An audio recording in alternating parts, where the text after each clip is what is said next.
We try to strong arm ourselves into being the perfect Christian. And that's not what God ever intended. In the Christian world, we believe that I'm going to say this, and people are going to say, no, I don't believe that, but I think we really do. We believe that the fall didn't happen to the brain or to the mind as well. It's like it only happened to the body. And I know we say that's not true, but I believe that because we can't see it, we don't believe that there's an issue. And hello, everybody, and welcome to A Better Way to Heal, where faith meets therapy. Well, hello, everybody. Hello, hello. I am Elly, and I'm Isa. And you are watching A Better Way to Heal. Yes. So, Elly, it's been a minute since we've been via Zoom or anything that's like third party. We've been doing our podcast face to face for a while now. I know that when we started, we did a few of these. So, I guess we're going back to our roots. And since we're going back to our roots, I thought maybe we should go back to basics. With our podcast, the goal is to, yes, let everybody know about your book, but not just for the sake of knowing about the book, just knowing the content of the book and how important it is for believers to not dismiss therapy, as well as people in therapy that may not have a strong faith foundation can also pursue faith for healing. We see counseling and therapy as a tool for healing than being a healer. So I'm going to ask a few questions since you are the subject matter expert. And I know there are questions that I've had in the past, so maybe our audience will have those questions too. What is the difference between a therapist and counselor? That's such a good question, Isa. And one you would think would be a really quick and easy answer, and yet it's not. There are, depending on who you ask, there are many different answers to that question, but a therapist is often someone who heals and does the deeper level healing. And a counselor is someone that often is someone who gives advice or helps people with minor life challenges. Now, you might have like a finance counselor, a career counselor, a school counselor, those kind of things. They don't do deep trauma work and things like that. Now, that being said, a licensed professional counselor does deep trauma work and also career counseling, school counseling, and all these things. So the terms can very much be muddied, and there's no real quick one versus the other, but someone with an advanced degree for sure that is like maybe a master's degree or a doctorate degree or something like that, you might consider more of a therapist. But there are many people that have advanced degrees that call themselves a counselor. Our license says licensed professional counselor. In the state of Texas, other states have different ways that they name that. That is very interesting. So as I'm listening to you, I'm thinking, is maybe therapist more of a label based on the treatment plan than necessarily an education thing? So I'm just trying to like bring it to more clarity for our audience and even for myself. So I think after listening to you, I see counseling more as a coaching type of thing, right? You already have addressed trauma or have overcome trauma. And this is just like a maintenance, like how to move to the next level. And maybe therapy is between something acute, something that's happening or even chronic, and that you have to deal with, heal from in order to move into the coaching aspect of therapy. Right? Did I explain that well? Yeah, I wouldn't give it yes. And it's multi-layered for sure. And so sometimes it's not even necessarily about whether or not you seek a therapist or a counselor. It's the finding someone that's a good match for you, someone that you connect with, and whether they call themselves a counselor or not. Because and the reason why I don't want to say particular, but there's a big push in the counseling world that there's not given enough respect for the counseling title. But that's because it's so muddied with people that don't have advanced degrees, like a master's degree or a doctor's program, can still call themselves a counselor.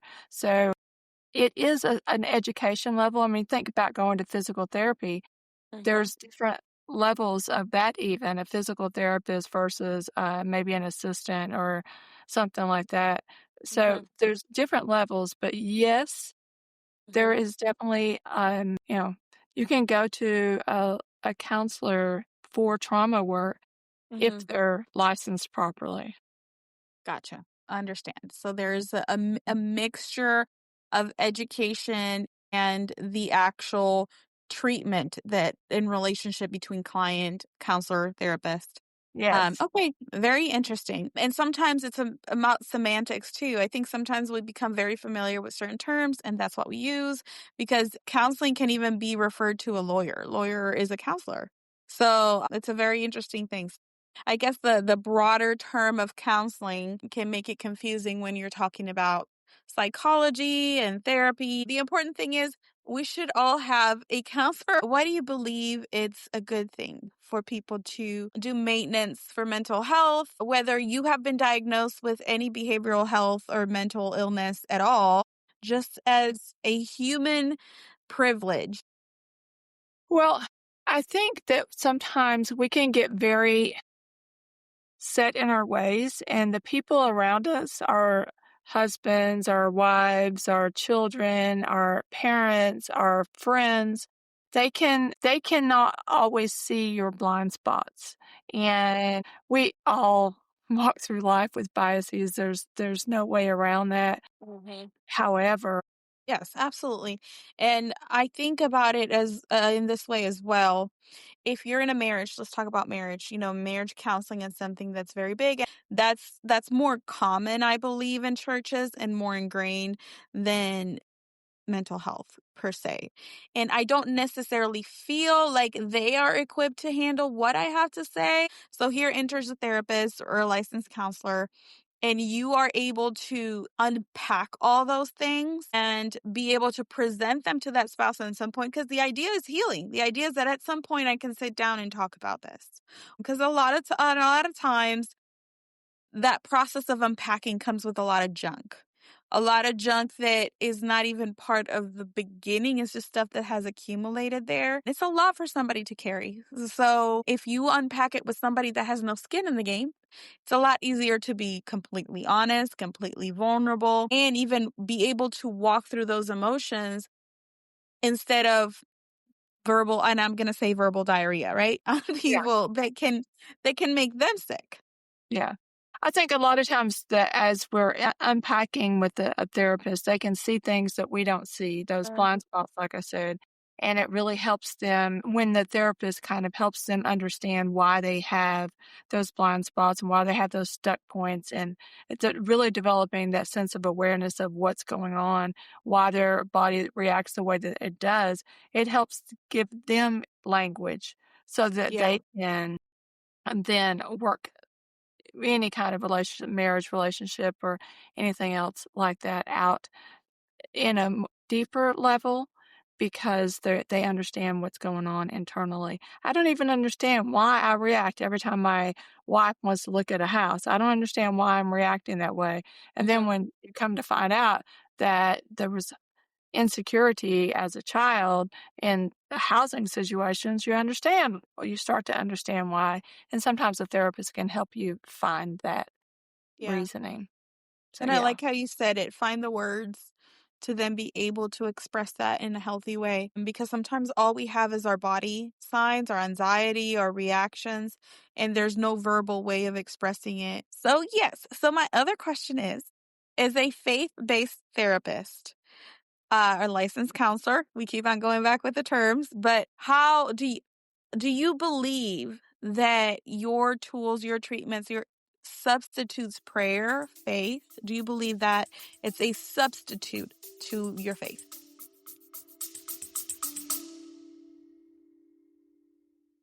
Hey everybody, I want to jump in real quick and share a resource that will help you take real steps forward. It's called A Better Way Guide, Introducing the Better Framework. This guide will walk you through my 6-step process to move from simply surviving to thriving with practical tools you can use right away. Start your healing journey today at eleanorbrowncounseling.com/a-better-way-guide-freebie. Again, that's eleanorbrowncounseling.com/a-better-way-guide-freebie. There's never been a better time to start than now. So I believe that faith-based therapy can be very effective. I think that faith and therapy can go very hand in hand because it really incorporates the whole person and it doesn't leave part of the person outside.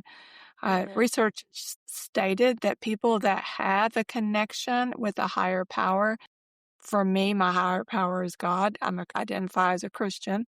Research says people that connect to a higher power in their healing process do better mentally.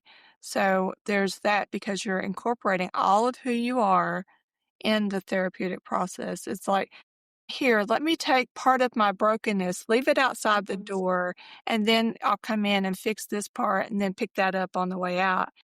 Or we can, when we don't include the two, we can also, let's say I'm just going to the pastor and maybe they don't understand why I have trauma reactions and why I recoil every time my husband, who loves me and I adore, every time he touches me at a certain time uh, of the year or something like that might be connected to a trauma memory that I don't even know. My body knows because the body keeps the score.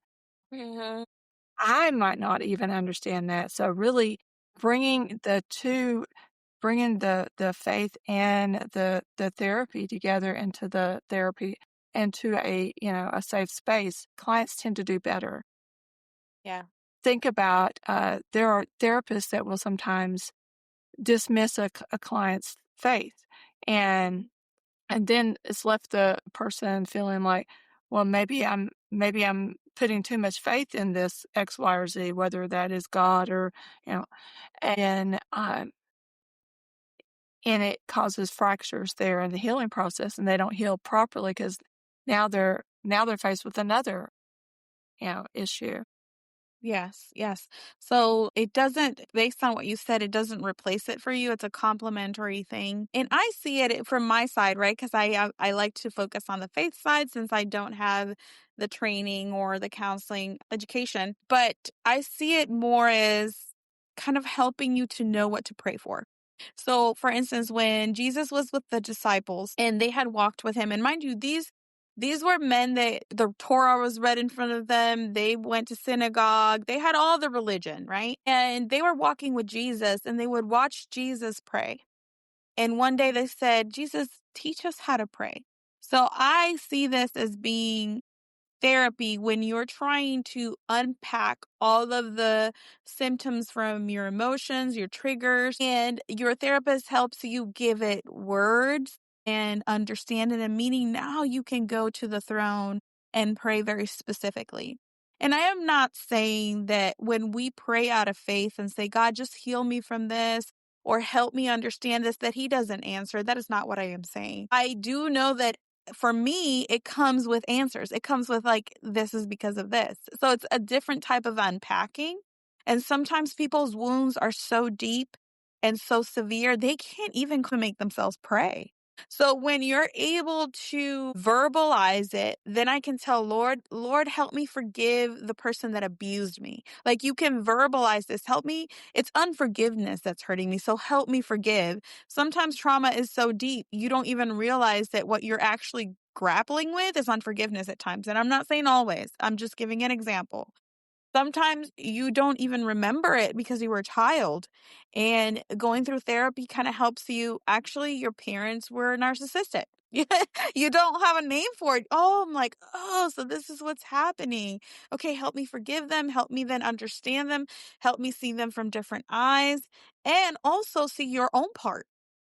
Like you said, sometimes we have blind spots and our family members tell us, but we become defensive because, well, you're part of the problem. But if a therapist is like, maybe you're overthinking this, maybe try to think of it this way, it seems less aggressive and more of like, let's work on this together. And you can go to God and speak clearly to him. Mind you, he already knows. But in this conversation, you know too. And you can actually see where God is working because you know more specifically what is bothering you. And when you don't know, and it's this general thing, you might even miss little miracles that God is doing in your life. When you're like praying generally, God, like, God save my marriage, right? I believe that he'll answer that prayer. But if you're going through therapy and the therapist is like, I don't think you guys communicate well, maybe you need to start listening. So now you go, God, help me listen, or help me, give me the words that I need to say. So when you start praying in that way, you started manifesting with silence in you, self-control in you, you can see the prayer being answered in a more specific way. And it gives you these guidelines, like goals that you're reaching, instead of feeling like my prayer hasn't been answered, but you haven't noticed, oh, I'm communicating better. Okay, we're still mad at each other, maybe. We're still haven't gotten to the bottom of this, but we heard each other today. We Yeah. listened to each other. And there's this little victory because that was part of the problem. Does that make sense, right? I'm Yeah, trying oh, to. absolutely, yes. It definitely does give us, words. One of the things that trauma does is it steals our ability to form thoughts, our voice, Mhm. and so that is one of the things that we do in therapy is we help you find that. We help you kind of discharge the traumas that's stored within your body so that every time you're triggered it doesn't cause you can be in an argument and you take everything so personally because it's like it did, you're doing this to me when it's really about this other person is upset about something and it's not always about me. And sometimes we Mhm. make things about us because we don't, we're already at a defense. We're already in survival mode. We don't realize we're Mhm. in survival mode. And so therapy can really help us figure those things out.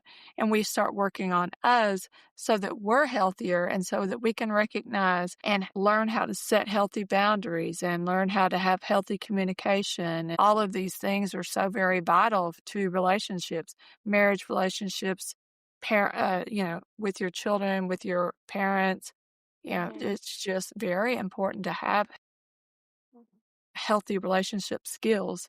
And that's something that trauma is often passed down. Even if you haven't gone through a traumatic event, sometimes having parents that have been through traumas, an anxious mom can cause you to be anxious. And I don't understand why I'm so upset every time my husband has to go away for business and I'm afraid to be in the house alone. And maybe it's because there was a lot of anxiety. And so understanding that helps Mhm. me then, okay, maybe I phone a friend, and maybe I learn how to, because we don't really know. We live in an age of so much self-soothing and, Mhm. I mean, otherwise soothing, whether it's, alcohol or it's scrolling, doom scrolling, we call it. We even call it doom scrolling, right? Mhm. Or vegging out in front of the TV, and there's nothing wrong with watching TV or scrolling, but do I do that to replace this? I'm feeling really anxious, and so I'm doing this to self-soothe, and so we don't know how to sit with anxiety, and so if something happens, we're constantly trying to fix it, where I can just notice, develop an awareness. Hmm, I notice I'm feeling anxious right now. Okay, is my body trying to tell me something? Anxiety is not a bad thing. It really isn't. Sometimes it's a barometer that says something's wrong. Our nervous system will tell us it perceives things that we don't even realize it's perceiving. And of course, if we've been through trauma, that perceiver could be a little off. But when it's perceiving something is off, it might come across as first anxiety. And if we turn that off with self-soothing, um, w any number of bad things could happen. We could walk Yes. across the street when we should be walking across the street because we weren't paying attention. I like to equate it with there being a smoke alarm or something in your home, and then it starts going off, right? And it's annoying. It's a loud noise. It's completely making your brain explode. But instead of you going to find out where the smoke or the fire is coming from, you go and take the battery off the thing to soothe the noise, but the house is burning down. I think anxiety and even all those feelings that we have that are symptoms of our triggers, like our triggers per se, how we act, of course, is our responsibility, but I think we have a deeper responsibility, like you said, to sit there and think, okay, why am I feeling this way? Yes, this is extremely uncomfortable, but why do I feel this way? Oh, you know what he said. Okay, but why that that he said would bother me this much? Like, why? And when you continue to peel those layers, honestly, it all comes back to something internal. Not saying that external things didn't put it there, but it's something that you can start working on from the inside out. When I was growing up, I have a double whammy. I grew up in the church, but I also grew up Hispanic, Latina, and that was taboo in our family for, not just in my family, in our culture for a very long time. Only crazy people, and I don't mean this in a derogatory way, but that's how it was expressed. Only crazy people go to therapy. That's not the case. It's like we can end up going crazy and driving ourselves crazy if we don't speak through these things, heal through these things. And what we're passing down is trauma instead of healing. Yeah, absolutely. So, last question. What do they recommend they do to reconcile those thoughts? Like what can they start processing? What scriptures, or maybe how can they walk their way from I'm just going to pray about it versus I'm going to pray about it and also talk about it with somebody? Yeah. Well, I think one of the things that's so important, and one of the things I do when we do the conferences, is we really have to understand that the things that we've been through leave a lasting impact, and we can love God all with all of our heart. But if there's a lot of things that is going on inside of us, if we can get some real deep trauma healing, that can be expressed deeper. When I say that, I mean that when we realize that that there's something going on, there's a reason why we can't just pray and forget it. There's a reason why we can't just lay it at the altar and walk away from it. There's a reason why. And it doesn't mean that you don't have enough faith. It doesn't mean that you have a demon. I mean, I've heard people say this. You mean I don't have a demon? When we understand what childhood trauma does to the adult body, then it makes it easier to understand, okay, I didn't cause this, because we try to strong arm ourselves into being the perfect Christian. And that's not what God ever intended. God, He allows us to go to a medical doctor when an arm is broken or something like that. Why wouldn't we go? In the Christian world, we believe that, and I'm going to say this, and people are going to say, no, I don't believe that, but I think we really do. We believe that the fall didn't happen to the brain as well, or to the mind as well. It's like it only happened to the body. And I know that's not true, but I believe that because we can't see it, we don't believe that there's an issue. And it shows in the way that we interact with other people. It shows in the internals. I had a client once that says, I'm really feeling like I'm doing so much better. And I'm wondering if the people around me can see that. And the thing is this person was really good at masking. And when we're really good at masking, other people might not notice when you start getting really healed, because the internal is now starting to match the external. Because we put on the church face, right? It's Sunday morning. Okay, let me get my makeup on and my hair done and get my jewelry on. Okay, I'm looking good. Now I can go. And they see the Facebook face, but they don't see all the stuff in here, you know? And so if they can reconcile that, as long as this is in here, as long as I'm tied up in here, I'm not going to be as effective.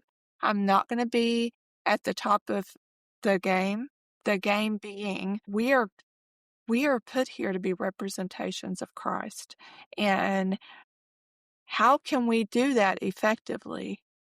if we're still bound by all of this mental health stuff.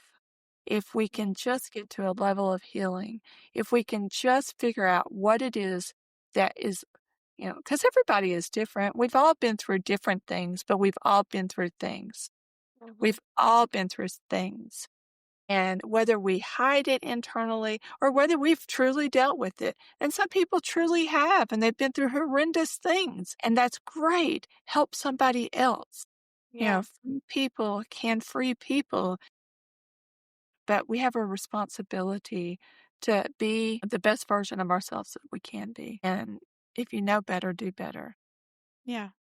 There is no doubt that we serve a healing God and that Christ, his death on the cross, by his stripes we are healed.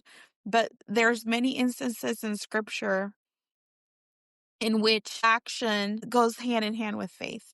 And the only thing we cannot earn or work towards is salvation. But every other promise in the Bible requires action. Every other thing that God has for us in the kingdom requires us doing something about it. And I Yeah. think sometimes we muddle that together. We muddle the grace of salvation with our responsibility to get up early if we want to make it to work on time, our responsibility to be stewards of our finances in order to be blessed. I can say that many times what he gives me is a plan. What he gives me is an opportunity. What he gives me is a direction. I have to walk it out. It's like you're free. You're free to heal. You don't have to be what happened to you in the past, and you don't have to be who you hurt in the past, because sometimes we're not the victims. Sometimes we're the perpetrators. So that's the freedom. That's the gift, that you are no longer that creature. But what you do moving forward is on you. I'm just going to walk you through every day, every step of the way. And I feel like therapy is a really good way to walk out our healing. It's to walk out the knowledge that we're free, that we are forgiven, and to really walk that out and then share it with other people. I believe that was Jesus's intent for the church from the beginning. We can carry our faith and we can go into an office with a faith-based therapist, and honestly, it doesn't even, just because they're faith-based, it might not even work right away. It's a relationship that needs to fit in correctly for you, because it is where you're going to be super vulnerable. It is somebody that, even though they have the same tools and the same training, there has to be an energy between you. Yeah. Yeah.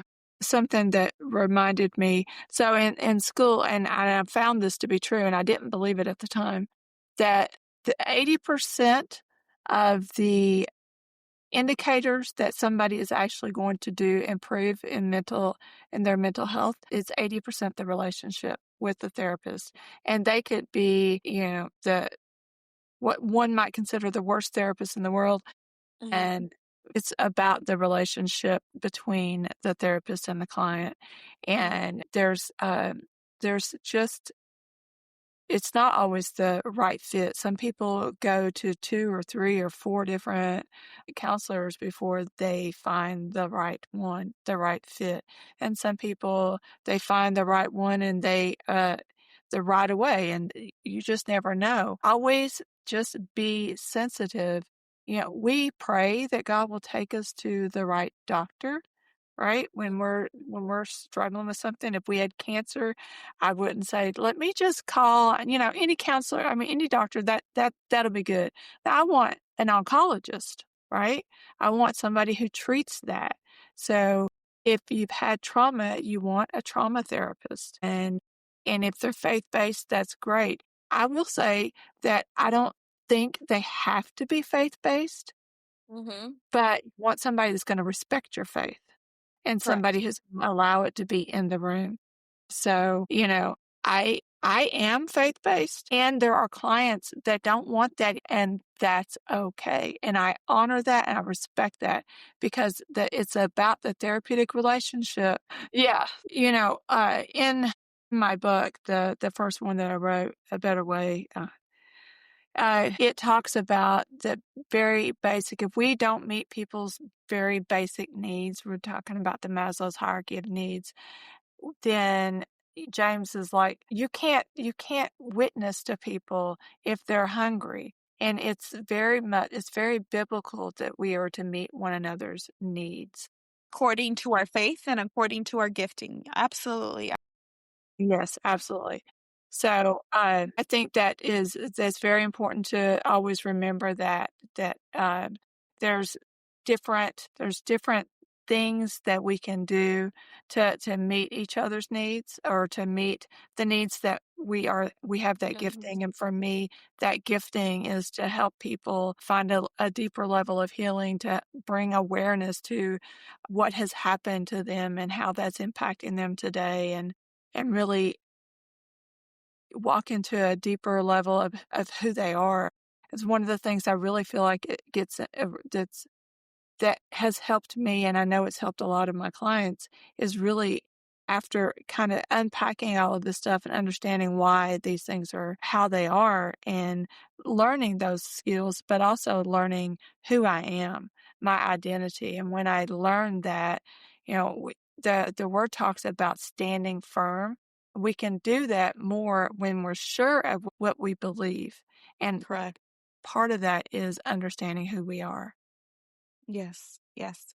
Yes. And then so I think the church, if you are as a believer and a follower of Christ going to church and you are basing your identity of Christ, you have so much battleground. One, when you go to therapy to then unpack all this baggage, you have this identity to fall back on. You have who God says you are. You're beautifully, wonderfully made. We have so many beautiful affirmations in scripture. So I think we can go with that advantage of being believers and having faith and having a God that already speaks all this life into us. But we can walk with all this understanding and all this knowledge and then have a room with a therapist and have all these tools applied. And we are supposed to go to those spaces and be salt and light. And we stop giving so much ground to the enemy, we would then be fulfilling the Great Commission, which is to love God and love people. And that has to happen in every space. And some spaces are filled with darkness right now, not because they're inherently evil, but because there's no light in them. There's no people with light willing to go into those spaces and bring light. So I thank you, Elly, for choosing this space to be light in. And I pray that anybody that listens to this and has any doubts or any questions, just really bring it to the Lord, because it's your faith and your relationship with God. But really present this to the Lord and be specific about your questions, be specific about your concerns, and allow God to speak to you. He might use people to speak to you, but it should be a confirmation. It should be something that brings peace to your soul when you hear it, and trust that you have permission from the Lord to heal and to seek healing without dishonoring him. This is my address specifically to people that are believers and might have some kind of struggle with this. Yeah, that's great. That's really great. Well, I think we are probably reaching the end. I would like to let everyone know that we do have the books that are available on my website. They integrate faith and psychology. Really, people really start to develop that awareness. The first book talks about Maslow's hierarchy of needs and God's hierarchy of needs, and the second book is all about a better way, and it takes us on an 8-week journey as we kind of start unpacking things. Even in the therapeutic world, it helps to have something that really starts to allow us to reflect and pull things out, because there's a lot of probing questions in that second book to really start pulling out some of the things that what do I really believe about this? And I don't think a lot of times we understand what we believe about something until we're hit with the situation. It's like, oh, I guess I really don't believe that I'm good enough. That's the shame piece that I catch so much with clients in the languaging. Well, everyone, they would prefer to be with so and so, or these kind of languagings that I hear from people, or the person that is clinging to everything because they don't feel like they're good enough on their own. Those kind of things. So I talk a lot about shame, and the resources I have. I have a lot of things on the website, and so go out to the website, grab a book, grab one of our free resources, and or hit me up for a consultation. Hit her up. I think that is probably where we're going to leave it at today. Yeah. Well, if you got something out of today's episode, like, subscribe, share with a friend. Thank you, Isa, for Thank you. these wonderful questions. I'm sure that our viewers, our listeners have these same type of questions, because they don't know what do I even look for? How do I find the right one? Yes. Well, thank you for listening to us or watching us today. Until next time. All right. Bye-bye. Thank you for watching us. We really appreciate you being here. If you enjoyed the episode, like, subscribe, share with a friend, and join us next time. Thank you. Bye-bye.